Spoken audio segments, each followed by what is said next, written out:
Anda masih menyaksikan Apa Kabar Indonesia Malam, pemirsa, dan kembali kita akan berbincang dengan Pak Reza mengenai apa kemudian efek dari sidang pleno Majelis Umum PBB kemarin. Pak, terakhir tadi kita membahas mengenai bagaimana setiap negara anggota PBB ini juga harusnya memiliki kesadaran dan kekuatan untuk bisa memberikan efek tersendiri ya. Karena kalau kita bicara mengenai sidang kemarin, Pak, ini sifatnya berarti seperti rekomendasi kepada Dewan Keamanan PBB atau seperti apa, Pak Reza? Mereka menghasilkan resolusi ya, yang hendaknya ditepati dan menunjukkan komposisi nantinya. 143 mengatakan setuju sekali, dia hendaknya sah jadi negara, seperti kita-kita gitu kan. Ya 9 mengatakan tidak, 25 masih abstain tengah-tengah kan. Tapi kecenderungannya yang yes kan makin nambah. Kalau kita perhatikan resolusi-resolusi yang sebelumnya, misalnya jeda kemanusiaan lah, end of hostilities, itu kan selalu angkatnya gede-gede. Tapi angka 143 ini besar loh ini. Cukup besar. Harapan saya dari no itu yang sudah berkurang 3 deh, misalnya Argentina, kemudian Czech Republic dan Hungaria itu bisa lari ke abstain atau nanti selanjutnya yes. Dan yang abstain jadi ke yes. Karena banyak negara-negara Uni Eropa udah lihat bahwa gelombang demonstrasi itu sangat besar. Misalnya di negara seperti Belanda, Jerman, kemudian Italia, Perancis, itu mereka berbicara dengan satu bahasa yang sama. Intinya Israel itu adalah teroris, Israel itu pembunuh, kemudian Israel itu kemudian mencaplok. Jadi kata-kata yang keras yang tidak pernah kita dengar, bahkan sudah terjadi konflik antara Zionism dan masyarakat Israel seluruh dunia. Memang itu yang membuat Amerika Serikat sangat ngotot ya. Mereka jadi aksi-aksi demo tersebut selalu digaruk orang-orangnya dan mereka dipersulit hidupnya kan.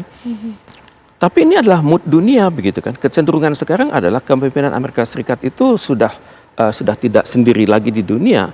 Sudah ada kombinasi kan. Kalau kita kira-kira itu, kalau kita lihat dokumen-dokumen Gedung Putih, musuh terbesar Amerika Serikat saat ini adalah 1A itu Cina, 1B itu Rusia, baru yang lain. Jadi dan kita perhatikan suatu kombinasi yang bagus di mana Rusia dan Cina menjadi kekuatan penyeimbang di dalam Dewan Keamanan PBB, walaupun ujung-ujungnya kalah juga dan veto Amerika Serikat. Untuk itu alangkah baiknya sekarang kalau kita berpikir bagaimana, kita harus berpikir di luar kotak ya.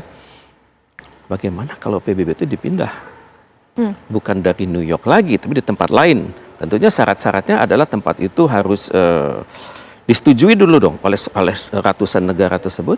Dan itu mungkin, Pak Reza? Jadi coba. Kalau kita lihat nanti struktur keorganisasian selalu bisa dicari kan.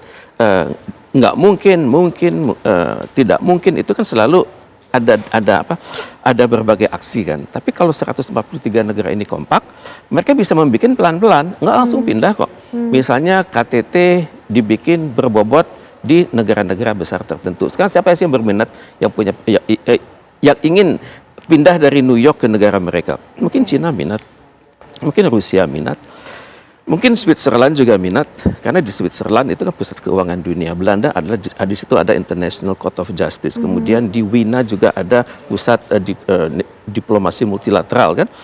Mereka berminat kan. Ya untuk itu kita harus berpikir, oke, kalaupun susah pindah, kita bisa bikin KTT regional itu semakin berbobot. KTT misalnya Asia, Afrika, Latin Amerika semakin berbobot dengan banyak kepala negara hadir di suatu wilayah dan nanti hanya jarang-jarang hadir ke New York. Jadi dengan demikian pengambilan keputusan global itu sifatnya bukan lagi di New York, tapi di mana KTT global itu berjalan. Misalnya KTT Asia, Afrika, Latin Amerika di Bandung. Kemudian ada lagi KTT nanti di Mesir. Kemudian ada lagi barangkali di India. Dengan demikian kita ciptakan suatu kecenderungan bahwa PBB tersebut relevan, tapi tidak sestrategis yang sebelumnya. Jadi hal-hal ini yang hendaknya kita pikirkan sama-sama. Tapi Pak Reza, kalau melihat kondisi yang terbaru saja, saat ini saja, dengan adanya resolusi terbaru dari Majelis Umum PBB yang kemudian nanti ini kan akan dibawa ke Dewan Keamanan PBB, kemungkinannya akan seperti apa, Pak Reza? Kemungkinan besar Amerika Serikat akan tetap arogan. Dia membawa suara dia sendiri, dan dia membuat juga suara Israel. Israel menolak terjadinya two-state solution, menolak. Dan mereka berpikir nanti ada negara Palestina yang sekecil apapun, itu merupakan ancaman langsung bagi kami, satu. Kemudian Amerika Serikat juga berpikir, kalau nanti pola ini dibiarkan seperti ini, tidak mustahil nanti akan ada masalah baru. Taiwan juga pengen dong. Kalau Taiwan juga pengen, Taiwan bergerak, ini akan menjadi senjata bagi Cina untuk segera memusnahkan Taiwan. secara langsung ataupun secara tidak langsung lewat penguasaan dari dari atol yang diklaim oleh Taiwan ada di Laut Cina Selatan. Ini kan ngerembet lagi. Jadi Amerika Serikat sekarang sangat pusing. Tapi harapan saya adalah Rusia, Cina itu solid dan Inggris, Perancis itu juga waras gitu. Waras bahwa mau nggak mau perdamaian dunia ini Israel itu adalah penyebab dari konflik di Timur Tengah yang berpotensi kepada konflik dunia. Satu, dan Amerika Serikat juga harus berpikir, Anda ini menjadi penyebab masalah atau penyelesai masalah. Kalau hal ini sudah dibuat, maka mungkin akan ada dialog yang lama. Bagaimana two-state solution tersebut, batasnya itu di mana, dan kemudian juga bagaimana bentuk pemerintahan Palestina di depan. Dan untuk itu kan kerjanya nggak gampang. Di Dewan Keamanan PBB harus bekerja, di Majelis Umum PBB bekerja, kemudian Sekjen PBB juga harus menggunakan inisiatifnya. Kemudian di lapangan ya Palestina juga harus bekerja dong. GNB juga harus bekerja, karena jangan sampai pemboman ini jalan terus. Nah, kita sudah lihat keadaan sekarang. Mesir sudah siaga loh ini. Mungkin Mesir nggak bilang kan, tapi jarak antara Rafah ke Kairo itu kan 350 km. Itu kan jarak peluru kendali yang cepat sekali.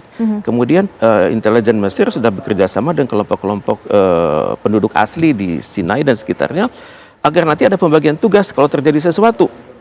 Sudah mulai. Jadi kalau nggak hati-hati itu bisa terjadi perang yang lebih luas.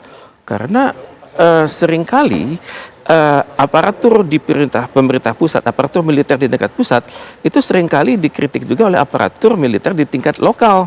Karena yang tahu persis gejolak di perbatasan itu adalah aparatur lokal. Dan tidak mustahil terjadi suatu gerak-gerik yang disalah tafsirkan oleh aparatur lokal tersebut.